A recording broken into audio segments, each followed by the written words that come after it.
અત્યારના સમયમાં કોઈ પણ ઉંમરના વ્યક્તિને ચામડી, સ્નાયુ, સાંધાના દુખાવા જેવી સામાન્યથી લઈને ડાયાબિટીસ, કેન્સર કે અન્ય મોટી બીમારીઓ થતી હોય છે. એનું મુખ્ય કારણ હોય છે પાણી અને જંતુનાશક દવાઓ વાળા શાકભાજી અને ફળો.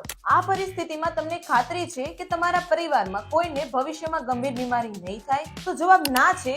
તો તમારે આલ્કલાઇન આયોનાઇઝ્ડ વોટર એટલે કે કેંગન વોટર વિશે જાણવું જોઈએ, કે જે બીમારીઓમાંથી દૂર તો રાખે જ છે, સાથે સાથે રોજબરોજના શાકભાજી અને ફળોમાંથી ઝેરી દવાઓ દૂર કરી શકે છે. તો આજે હું આવી ગઈ છું કેંગન વોટર મશીનના ઓફિશિયલ ડિસ્ટ્રીબ્યુટરને ત્યાં, કે જેઓ ગુજરાતના દરેક સિટીથી લઈને ભારતભરના મોટા સિટીમાં કેંગન વોટર મશીન તથા તેનો ડેમો પ્રોવાઈડ કરે છે. હજારો લોકો કેંગન વોટરથી સામાન્યથી લઈને ગંભીર બીમારીઓમાં ઘણું સારું રિઝલ્ટ મેળવી ચૂક્યા છે. તો હવે તમે પણ તમારા પરિવાર અને પોતાને ભયાનક બીમારીઓમાંથી બચાવવા માટે અત્યારે જ કેંગન વોટર મશીનનો ફ્રી ડેમો નીચે આપેલી લિંક પર જઈને બુક કરો.